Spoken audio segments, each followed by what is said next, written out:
ورحمة الله وبركاته. حياكم الله أخي أبو أنس، أرجو الله تعالى أن تكونوا بخير وعافية. مبارك ما حصل، أسأل الله جل في علاه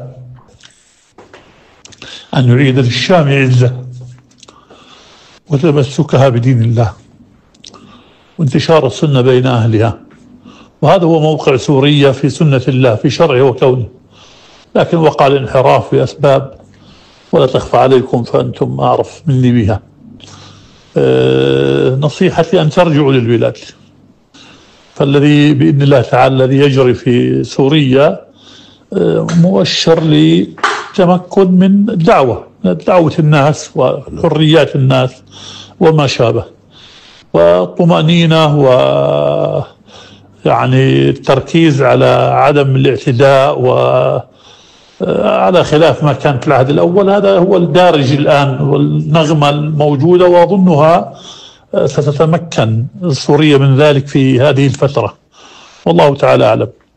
فنصيحتي أن الذي يعني يريد أن يرجع لا تمنعوه وحثوه على الرجوع، إن يسر الله له الرجوع لنشر الدعوة وما شابه فهذا طيب. أنتم الآن لو كنتم في حمص والله أعلم تمكنتم من إقامة الدروس وما شابه.